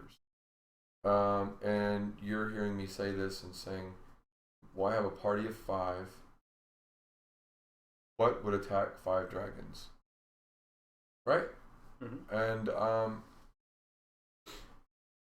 there's ways to play, from playing young dragons to new dragons to old dragons to aging up and everything else. And I'm gonna tell you guys, it's one of those things where I feel like if you have the ability and you have a good DM that's willing to read it up, and you really want to throw your characters for a loop, you guys have been playing together for a long time, and you want to show them something different, go on eBay, Google, find someone selling it, and find Council of Worms. It's a really, really good one. It's really neat. It's really unique. Not as combat based as you think, and there is combat, right? There is combat. The combat's a little different, and even though it isn't 5e, which is the current setting or the current edition or next, you can actually play Council of Worms as is. You might need to pick up a 2nd edition monster manual because it's officially 2nd edition, and I don't know if they ever brought it up since then off the top of my head. They may have put it in 3rd, but I don't believe so. I mean, that's all the main ones. A couple of things, guys. The Dragons of the Autumn Twilight, the Dragonlance series by Margaret Weiss and Tracy Hickman, one of the best true D&D adventures you're ever going to read.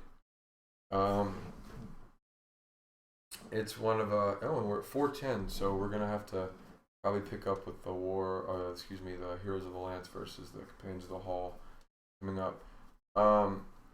So I'm going to explain this as delicately as I can. Do you know anything about the Companions of the Hall or the Heroes of the Lance, or Nope. the internal war between them? Nope. Haven't read any novels or any of that. One last teaser before we start. There's a series in Dark Sun. It's very, very good.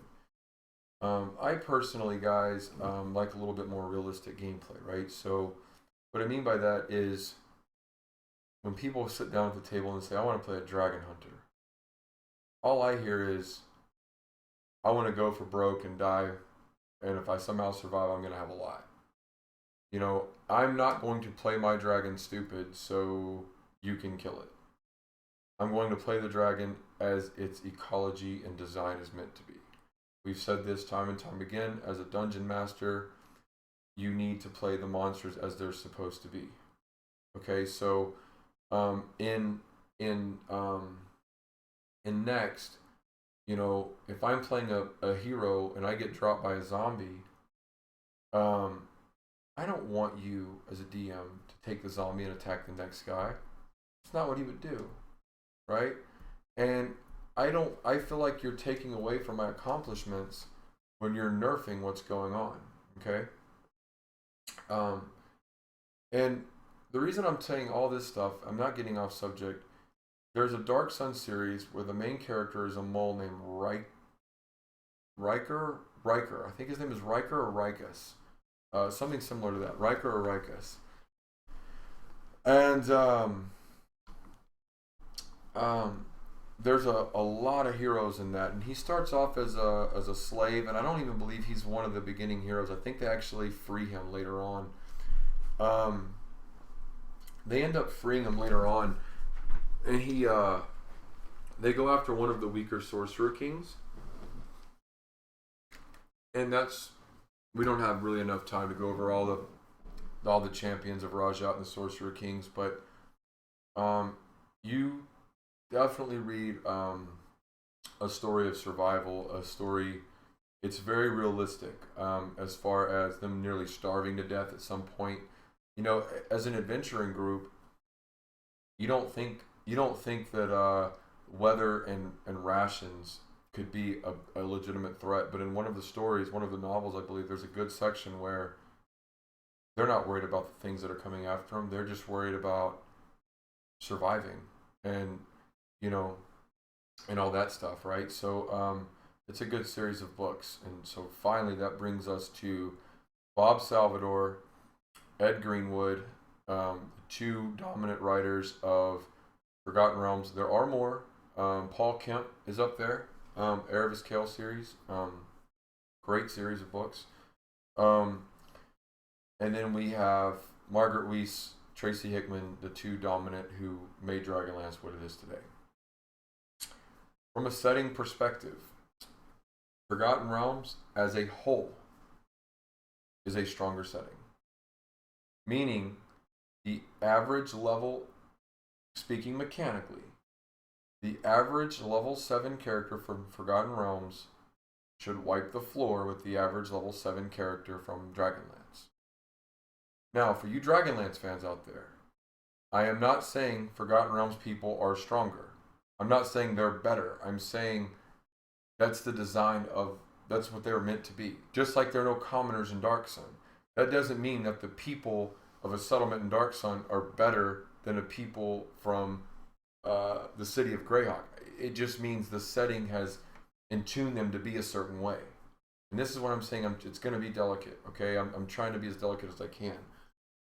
By design, you are more at risk playing it in Dragonlance than you are in Forgotten Realms. You have more contingencies, you have more powers, you have more abilities, and you have more gods. And the gods are more active. So, that means what? On the other side of that coin, the heroics of Dragonlance are significantly higher than those of Forgotten Realms. Okay? Meaning, if you die to save your team in Forgotten Realms, it's not as special as if you die to save your team in Dragonlance. Okay? That being said, we know that I like Dragonlance more than Forgotten Realms. I like Bob Salvador's writing better than I do Margaret Weiss, Tracy Hickman's. That's just a feeling, guys. Everyone has their own. I like his style. I and when I say that, guys, I'm actually not talking about his Dritz stories. I'm talking about his Demon War stories. I think Demon Wars is better written than Dragonlance, but Demon Wars is different. We're going to get into that another time. But that'll probably be our next episode, hopefully, is Demon Wars. But when you think of Dragonlance, guys, you had to be more resourceful, which is what I like, which is why I favor Dragonlance. Now, who would win the fight between the Heroes of the Lance versus the Companions of the Hall? Companions of the Hall is Dritz and his heroes. Brunar, Catti-brie, Regis, of course Dritz, Wolfgar, and there's a few others that kind of come and go. Versus the Heroes of the Lance, predominantly Raceland, Caramon, Sturm, Tasselhoff, Flint. He's looking at me like I'm crazy. You guys know what I'm talking about. There are two different adventuring parties, two different worlds. Guys, I don't see any member of one-on-one melee only. There is not one member of the Heroes of the Lance that would hold a candle to Dritz. Dritz is not my favorite character in his stories. Dritz is one of my least favorite. I like Caramon a lot more. I like Wolfgar more than I like Dritz. But realistically, guys, Dritz smokes him. Now that's Dritz, right? And that, but again, guys, that's not Bob making his character untouchable, and that's not. I mean, and it's not Margaret Weis and Tracy Hickman making their characters too weak. Their characters at the time, again, in the 80s, your D&D characters in the 80s weren't as strong as your characters today. So, and if they were still writing about those particular characters, I think it would be a different story. But the characters of the Heroes of the Lance were more real. They had character flaws. Bob's characters have character flaws with emotions, them going back and forth between Catti-brie and all that stuff, Wolfgar and Dritz and all that. But you felt like in the Dragonlance stories, you felt like the characters were more at risk than when you read the Companion of the Hall, the Dritz series. And if somebody died in Dragonlance, if they managed to come back to life, it was kind of a big deal. In the Forgotten Realms stories, Forgotten Realms is based differently. That's not a Mr. Salvador issue or a Margaret Weis issue. That's a Mr. Salvador writes in Forgotten Realms, and this is what he has to deal with. This is what they're writing with, and that's what they have to deal with. Margaret Weis and Tracy Hickman had the ability to develop their own, whereas Mr. Salvador was told to write Mr. Greenwood's world, okay?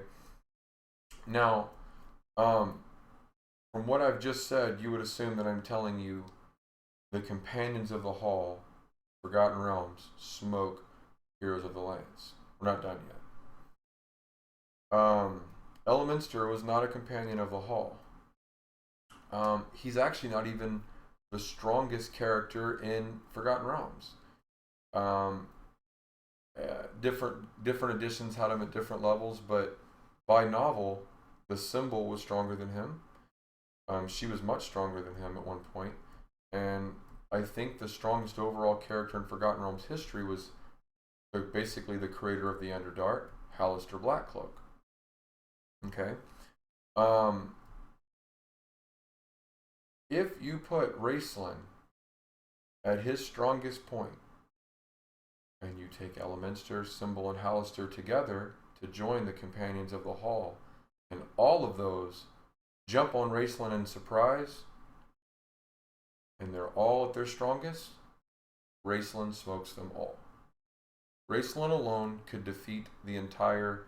I mean, at one point he literally conquered the multiverse. By saying that, he did beat everyone else. right? I mean, he ended up going. That's where the time travel went back in time. He kind of came back, and he eventually died, got locked in between these things, and read the stories for yourself. I don't want to. This isn't a talk show to talk about the synopsis of the books, but you had the ability in Dragonlance, if you were smart enough, at later levels via Raceland. Raceland, in my opinion, became hands down the strongest character in D&D history. There is no close second. There's no close 10th. The guy did everything. So if you early on in their careers, if they were to fight, if you put them early on in their careers, I think it's kind of a stalemate. There's going to be a couple of survivors on both sides. Midway through, the companions of the hall smoke them. Beyond midway, towards the later end, the ladder, nothing stops Raceland. I don't even need the rest of the Heroes of the Lance. I don't need him. Raceland beats everyone. He destroys them. He doesn't even acknowledge he was in a fight. Now, doesn't that contradict what I said about Forgotten Realms being overpowerful and Dragonlance not? No. Raceland's one person, and it was written so well that it makes sense. And there was some stuff about going back in time, which they did pretty well. Who do I like better between the two? I think Bob's a better writer. His Demon Wars I think his Demon War saga is probably one of the best things I've ever read. It's absolutely amazing, and it keeps you questioning yourself even after you've read it. I think I like the Dragonlance setting and the characters better. And remember when I told you that when someone dies in Dragonlance, it's a little bit more absolute? Well, they pretty much all die. All of the Heroes of the Lance pretty much die for the most part. I mean, they all die at one place, and all the branched characters that branch off from them, they die too for the most part. Whereas Forgotten Realms characters, Wolfgar should be dead of old age. Most of the companions should be dead of old age, and they all died, and then they all got resurrected many years later. So now it's 100-something years later. Again, Dritz is still fine because he's an elf, and the companions are all resurrected and fine. So again, when you read Legend of Dritz and the Dritz series, and you see how these people died, you knew they weren't gone. And that's not a Bob Salvador thing. That's Mr. Salvador doing what he was told to do for the series. So what do you think of that? Sounds interesting. It sounds like, by what you're saying, the trials that, like, without reading anything, the trials that what are they, the Heroes of the Lance? Heroes of the Lance. That they had to overcome, or in much greater scale, to make them end up as more powerful than a naturally powerful world. Right, and that's so true. That's really like completely on point. And for those of you guys that are watching, Forgotten Realms is the flagship. It's the most popular. That either means that more people are either ignorant or I'm outvoted on what I think, and I'm fine with that. I'm fine with that, but I'm actually completely fine with being outvoted. The thing is, the detail that was put in Forgotten Realms allows so much. It allows so much, but because you only had so few people working on Dragonlance, but they were doing it full time, it allowed you to see their vision. And I know before we finalize the Realm stuff, if you get a chance to find those comic books on the Spelljammer, they're pretty fun. Gives you some NPCs to use in your game as well. But in if you get it, before we finish the campaign stuff, even the Gorgon or the Apocalypse from Birthright, the two strongest blooded that were ever listed, in my opinion. Rove Manslayer being in the top 3 as well. Rove Manslayer, the Gorgon or Prince Racine, and the Apocalypse were the 3 strongest blooded in the Abominations book.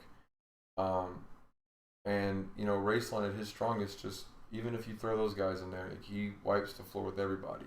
And he did it in a world where it was much less likely to happen. And it was written into a point where it was believable for a fantasy setting. So it wasn't like he traveled through the temple, he killed these dragons, and found the stone of invincibility.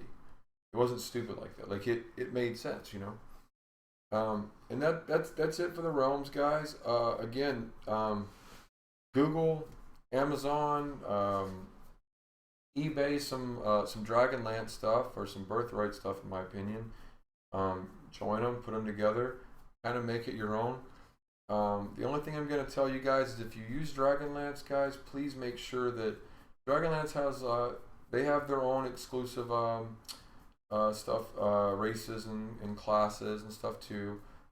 Obviously, you'd have to remake them for 5e if you're in 5e. But guys, make sure if you're going to use one of these worlds that you do your research. Make sure you do your research on them so your new players here, later on, if he wants to run a game and he says, well, John did such a good job in Dragonlance. I know a little bit about Dragonlance now, and poor John, although he ran a great game, really wasn't running anything in Dragonlance other than pieces of material he decided to borrow. So just make sure. And last time we had a couple of questions on new character designs, new races, new classes, new archetypes, and I haven't had a chance to check the email this last time, but some of the guys who sent us out some information, some questions, and some requests, I got this stuff back to you. So go ahead and keep sending it up to Tabletop RPG Now at Gmail. And we will do the best to get those PDFs out to you. Just to start, just to have something entertaining to go over, Corey took the time to build a new archetype. Yep, be a rogue archetype. I basically, when designing one, you kind of think of a concept, like before even choosing the class to attach it to, just think of a concept you want. So when I was designing this, I was like, well, I wanted kind of a light infantry class. There's not really, like, you either have your, big heavy frontliners, right? And even the rogues are more, damage dealing, really, they're utility based, but in combat they're not really utility based. Mm-hmm. They're just damage dealers in combat. So, real quick, talking about what you're saying, in the archetype. So, rogue is one of the classes that literally only gets one attack the whole time. Mm-hmm. That's true. Now that can be offset if you remove. Can a rogue wield 2 weapons and attack using his bonus action, or you can. Any class can, but doing so makes it so that you can't use your uncanny action or your cunning action. Sorry, because that's also a bonus action. Okay. So you would be risking utility and movement for extra attacks, right? Okay. And at that, it's an extra attack without sneak attack. You're adding 1d6 or 1d8 to your attack. At best, 1d8. Yeah. In the early game, might be worth it. As you progress, becomes less and less worth it. So currently, core has it as there's 2 archetypes for rogue. 3. There's the assassin. Right. Can you touch base on why anyone would want to play an assassin? The assassin is all about first round combat. 5e is very much a bursty type game where combat happens quickly. It's over quickly. It's all about doing as much damage as you can as quick as possible. Assassin is the epitome of that. If the assassin gets the drop on you in combat, he gets advantage on his attack roll. He auto crits, depending on his level. That auto crit damage gets doubled. So he's basically quadrupling his damage with his. So let's say 20th level, that's 10d6 sneak attack damage plus 1d6 from his weapon or 1d8 from his weapon. Say it's magical at that level. Yeah, 1d8 plus 3, whatever. Surprise round, hits him, auto crit, so double damage die on that. That's 20d6. Because he's 20th level and he surprised him, then the guy makes a con save versus his dex plus proficiency. It'll be like 20 something at that point. Really hard to make. Then that damage, assuming he fails, that damage is doubled again. So let me be clear about that. On the auto crit, you roll your damage die, right? But then at the 17th level, the damage is just straight doubled. So you're not rolling anything. You're just doubling whatever you have. So let me get this straight. So I roll a d6 damage. Just trying to make it easy here. I roll a d6 damage. I got a +4 dex. Right. So I roll. Let's say I roll a 1. 1 plus 4 is 5. Right. Now I roll my 10d6. Right. 10 times 6 is 60. So let's say I roll 35. 35 damage. Right. That's automatically doubled? Well, no, because you didn't add the crit damage. 35 plus 5 is 40. Crit damage is double your entire damage die. So you're actually rolling 20d6 in that first one. So let's say I get 35. Let's say I rolled 35 twice. That's 70. Right. Okay. So 70. Now you double that 70. 140. Right. Plus the 5 from that one I rolled. Which is all, it's all doubled, so. So that becomes 10. Right. So we're at 150. Right. Guys, that's a lot of damage. Yeah, that's opening round of combat. Most non-boss monsters in the monster manual don't have that much HP. They'll all die in one hit. I mean, you got a group of assassins. You could wipe a dragon. So he's very focused around first round of combat, taking somebody out instantly, and then kind of he's just a regular rogue at that point. That's his design. That's what the focus on his class was. Then you have the burglar. Well, real quick, guys, the assassin by what Corey's explaining, and guys, Corey knows 5e with an unbiased approach. He has spent a lot of time reading, rereading, and reading forums. And although I've been gaming longer, Corey knows the rules of 5e better than anyone that I know or have seen or heard of or read. So feel free to ask questions, guys. The guy can get those answered for you before you open a book. He's already got the answer because he's already read it 4 times. But the assassin, as he's describing, was what the original rogue was meant to be many years ago. So if you want to play an old school rogue, sounds like the assassin's more so the way to go. Yep. And then after that, obviously, because it's an archetype, he's still a rogue, so he still gets his sneak attack in combat. That's all just kind of bonus. He's more focused on that first round. But then you have the burglar, who kind of he's more utility. He's given more bonuses to out of combat stuff. Mm-hmm. I think it's like he can double his jump and double his climb or free climbers and things like that. Things that are themed around burglary that he gives bonuses to those checks. And his ultimate attack honestly doesn't really fit the archetype to me, but it's just kind of something he basically just gets two free rounds of action at the beginning of combat. Burglary trying to escape. He hears someone move. I can kind of see it, kind of give or take. So let's touch on burglar, guys. Guys, burglar is gonna why it's very DM based. Yes. If you have a stickler DM and it's not in the book, it's not in the module, probably shouldn't play a burglar. So kind of keep that in mind, guys. The burglar is there's a couple of archetypes in there that are very DM oriented. Yeah, and that's all across the classes. There's some that are very I call them RP based classes, and any of those classes are going to be based on like DM based. Backgrounds like that too. Yeah. Exactly. Yeah. Right. So the third one is Arcane Trickster. That's one of the ones he loathes. It's a magic hybrid, based around stealth. So he basically gets magic, darkness. I think he also is he the one that gets teleport, or is that Monk? That you can teleport around. I think that's Monk. That teleports around darkness.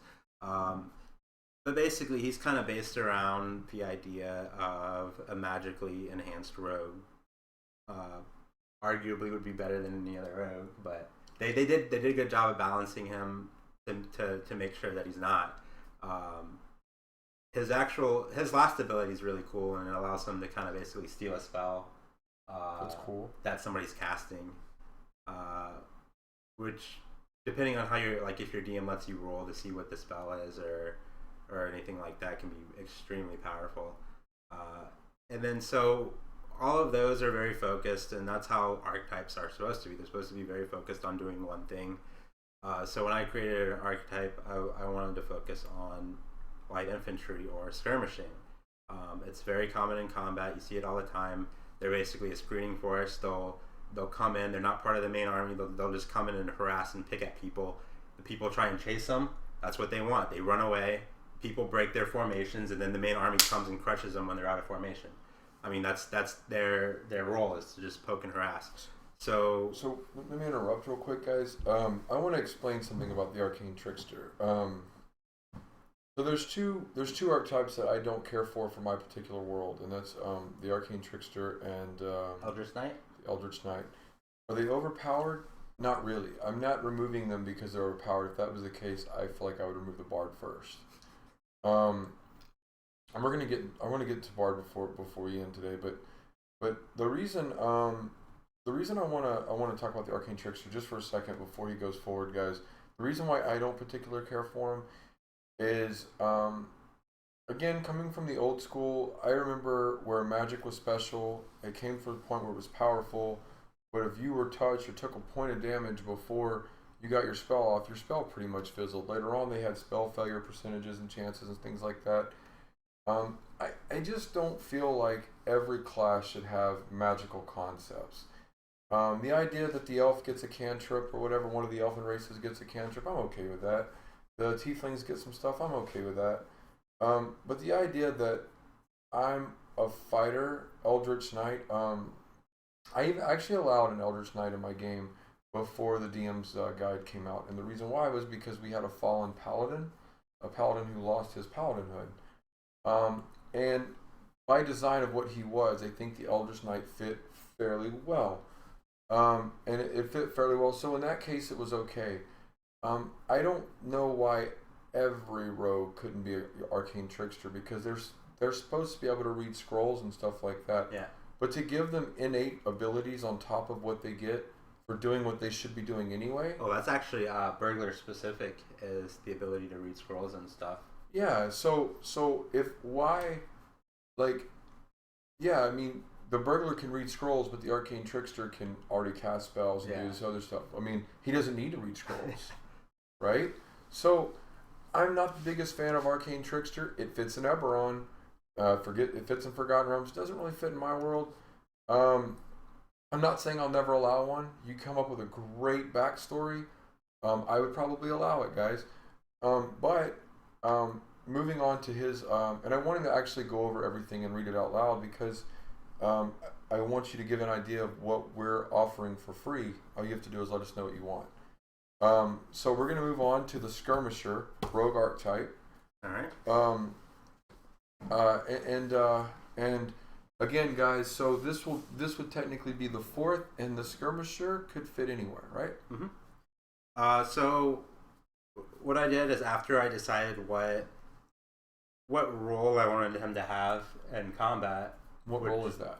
I wanted him to be a high mobility, kind of harasser and provide like an annoyance, basically. Okay.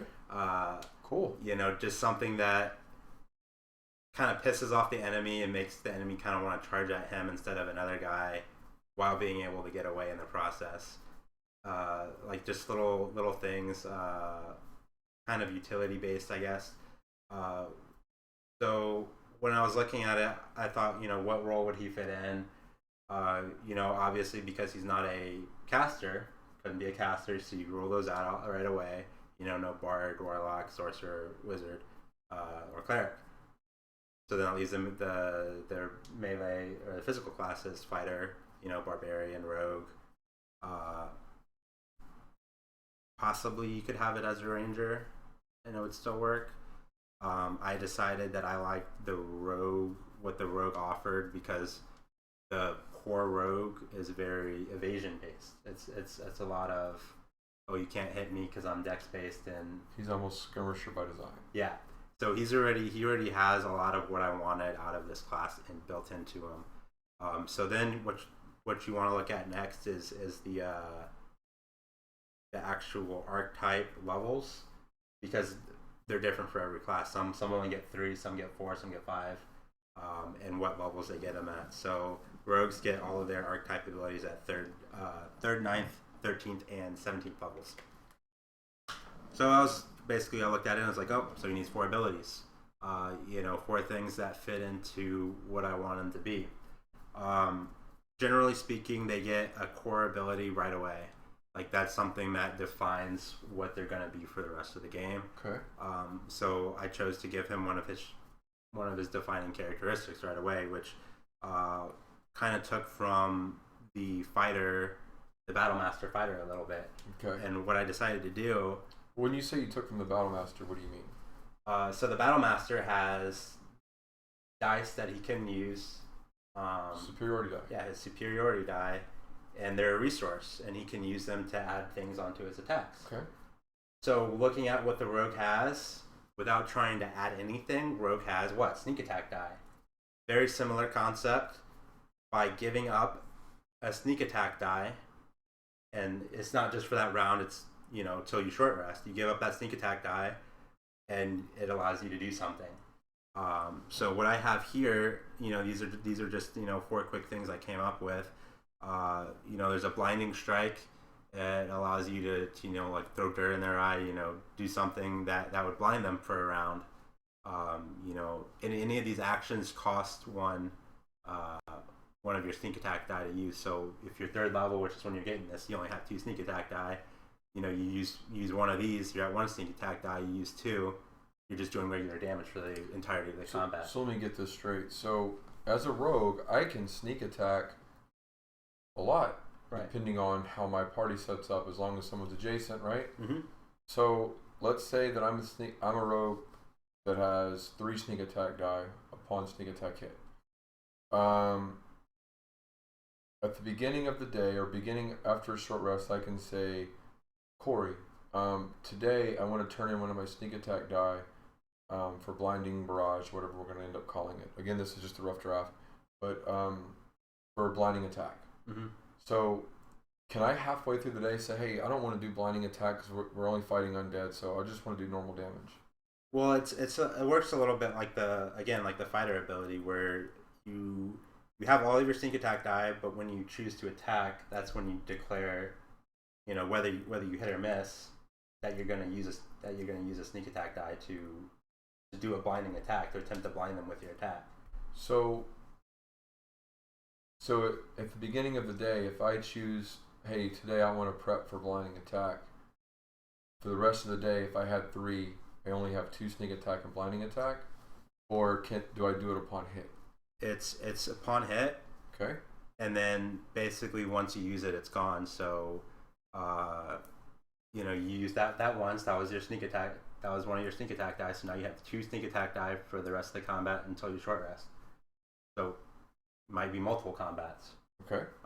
Cool. And you know, it's not super powerful. It's like 1 round, 2 rounds, something like that. You know, kind of going on to the next one, because skirmishers are essentially the front attackers. Like they attack before the party gets there, as a scout should. Cool. I gave them the opportunity called unconventional attack. It allows them to actually get their sneak attack without them having to have a ally adjacent or be stealth. It's more like you run up, you do it, and then you get out. Right, I'm with you. And same rule applies. You have to use a sneak attack die to be able to do that. So if you're in a combat where there's like an enemy. There's an enemy maybe without a lot of hit points or something, and that there's terrain difficulties where your party can't get to them, but you can take them out. You might think it's better. Oh, if I give up one of my sneak attack die, go down to 2, I can hit them with 2d6 plus my damage. That might be enough to drop him. It might be worth it to do that then, as opposed to hitting him for 1d6. And you could almost be damage. Like, you could almost say, 2d6 may drop him. My 36 could blind him. If I don't drop him, at least he's hindered. Yeah. Something along those lines. It's, again, themed as a light infantry as opposed, like a scout. He's a scout as opposed to, he's not waiting in the back for the party to get up front and attack. He's leading the attack, essentially, and he's poking and harassing. Then the next one I chose was something mobility focused.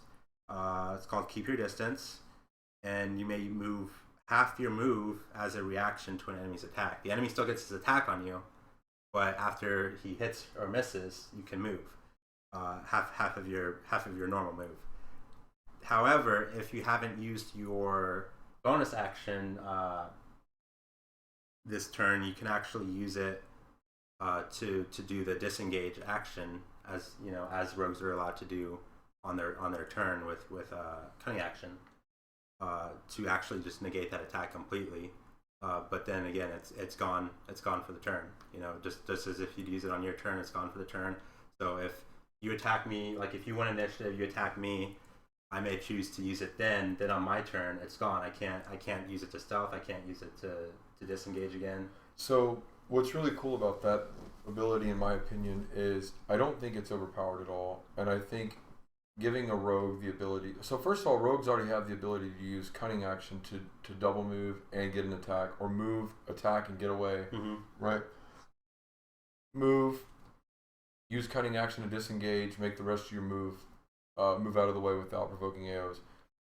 That particular ability has given the rogue the ability to use a bonus action incorporate it into their reaction, which isn't overpowered because of the sense in which it's being used, and it's very roguish. It's very skirmisher, and it's not really going to break your game. Right. So, very well done.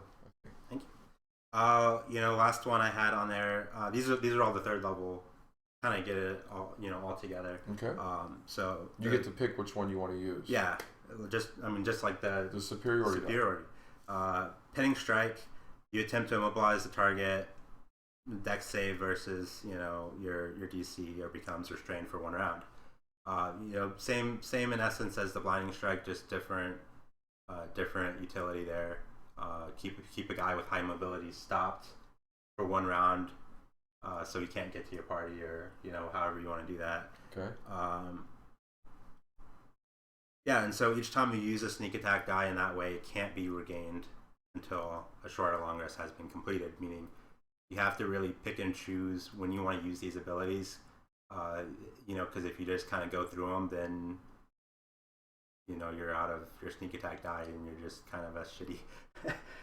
you're basically like, you're using like a D6 or a D8 weapon with no bonuses really at that point. There's going to be very few times where you would want to maximize your sneak attack for skirmishing abilities. Like, right.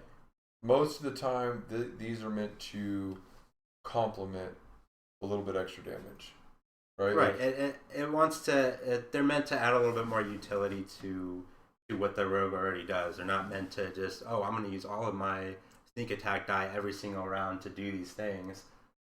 It shouldn't be the decision you're making. The decision you should be making is, do I want to do my regular damage here, or do I feel I need to, use my utility elsewhere and give up doing damage? It kind of adds a little layer of strategy to playing a rogue, in my opinion. So that's his 3rd level ability. Then the rogue's next one is a 9th level ability. Because his 3rd level ability I thought is pretty encompassing of the class, I decided not to make the 9th level ability particularly strong. So it's just a flat 10 move onto your base speed. I say not very strong for a rogue. It's pretty good. That's pretty, especially considering cunning action can give you a dash. Right. So potentially, again, it's you're potentially giving yourself 30 move if you triple move at that point. Not overpowering, but sure. Compared to the other 9th level rogues, it's a little, I'd say, a little under par from what they are, to compensate for what I felt the 3rd level ability was a little bit stronger than the 3rd level abilities from the others. But in saying that, guys, in saying what he just said, this one may be a little stronger. This, guys, across the board, if you open up every class and break them down, some classes get better abilities at certain levels. Yeah. So,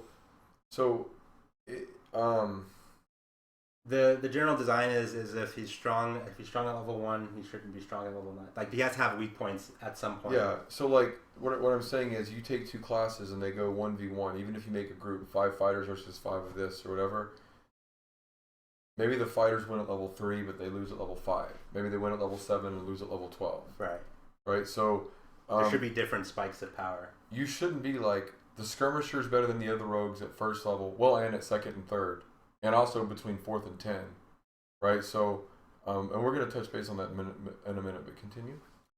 All right, so that was his 9th level. 13th level, freedom of movement. It's something that another class has. I don't actually remember. I think was it's Monk? Yeah. Basically, ignore difficult terrain from non-magical sources. Again, being a skirmisher, you're using guerrilla tactics. You're hitting from brush and stuff. You need that mobility to move. I thought that fit perfectly in line. It's something that another class already has, so it was really easy to just say, copy paste it, and still feel like this is part of the core of this class. You don't really want to make it ignore all difficult terrain, because then there's no counterplay from a mechanical perspective. You still want to give the enemy, oh shit, this rogue's running around willy-nilly, let's lock him down. You still want him to be able to be locked down like that, because that is a weakness of the class, is if he can get caught, he's screwed. So you still want that weakness to be there, which is why that you allow the enemy to have the ability to still slow him down, still stop him, without recourse. I think if you try to just say, he ignores all difficult terrain, can't be stopped, that'd make him way too strong. It would very much make him very too strong. So that's his 13th level one, pretty on par with the other 13th level ones. It's pretty strong, I think. And then the 17th level one is all the OP moves, obviously. It's the kind of... What did you break now? It's the final class move for the archetype. Assassin, that's where the assassin gets his double damage. The burglar gets his double action. Arcane trickster gets his spell thief. They're all really powerful. So this one also in that light is also pretty strong, I think. It's called Last Resort. It allows you to use all of your remaining sneak attack die to give yourself an attack with your full sneak attack die. So even if you are committed to using other abilities. Right. It's basically what's on your sneak attack die table. That unmodified thing, even if you've used up, like say your 20th level, you have 10 sneak attack die, you've used up 9 of them, you have 1 left. Using this ability, you use up that last one. Obviously, that's the optimal time to use it. Sometimes you might use it earlier, sometimes not. Oh, so wait a minute. So if I have 3 sneak attack die per fight, okay, and I use blinding attack. Right. You have 2 now. What if I get another sneak attack on another bad guy later on? Am I still at 2? Yep. Oh wow, that's balance, guys. I'm just saying, that's balance. You know what I mean? So yeah, I mean they stay on there till short rest, right? So that's kind of why they're a little bit stronger abilities at their level. Because you're removing your extra damage because you don't have extra attacks. Right. So anyway, you basically remove all your remaining sneak attacks. So from that point forward in combat, you have no more sneak attack die. You're just a regular dagger rapier user doing 1d8 or 1d6. But you get to use your full sneak attack damage for that one attack. So, you know, as I said, 20th level, you have 10d6. You get to use your full 10d6, even if you only had that one sneak attack die left. Because it's pretty strong. Like if you were opening up in combat, you could say, I want to use it round 1, so I'm going to hit my sneak attack, and then have my bonus action with my dagger or whatever, hit him again. I'm going to go ahead and use this and double the damage to get basically two 10d6 sneak attacks. That's pretty powerful. So it needed a little bit of a limitation to it. So I decided that, you know, upon use, you get a level of exhaustion. I think that kind of makes it a little bit more risky to use and more in line with what it should be as a oh shit, I'm running out of options here. I gotta burst them. So it almost can create the mobility of the burglar. Not quite. It can almost do the damage of the assassin, but giving you a level of exhaustion. Right. So it's somewhere in between.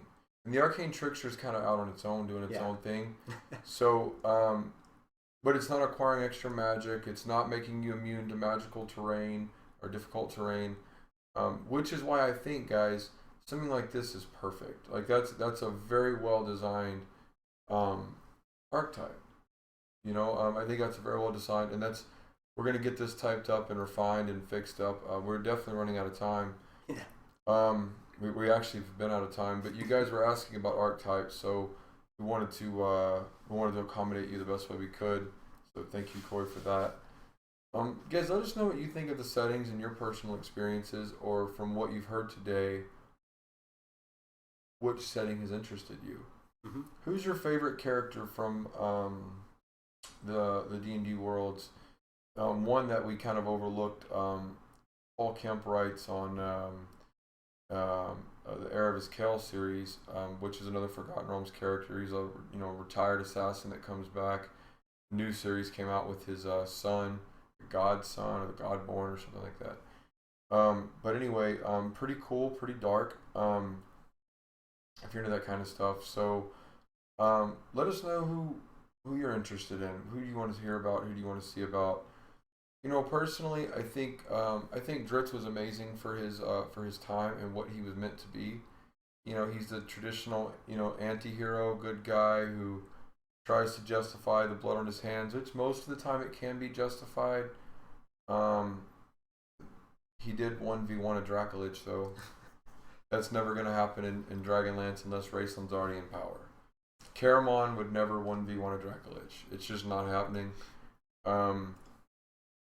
Caramon wouldn't do it. Sturm really got killed by a couple of Draconians. So, talking about the old games, the old systems, the old settings has been a trip down memory lane for me, to say the least. I advise you guys, again, 5e was built to incorporate what you want.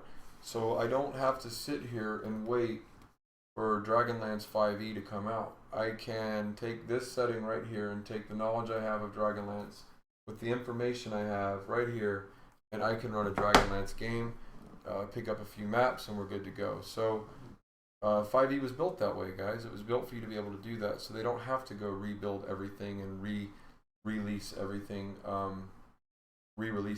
for you. But I think that's all the time we have today, guys. Remember, send us your questions. Send us suggestions, what you want us to talk about. Tell us how much we suck or how awesome I am and how shitty he is. Guys, I'm doing the best I can to balance it out. I mean, you have 1-0, 1-100. It's still about a 50. I think I'm good enough to make it a 75, but I'm working on making it to a good B at this point. Send us your questions. Tabletop RPG Now@gmail.com. Like, subscribe. Obviously on Twitch for the live stream, YouTube. Same name for both of them. Tabletop RPG Now. That's it, guys. We'll see you guys in 2 weeks. We will see you guys in 2 weeks. Enjoy. Take care.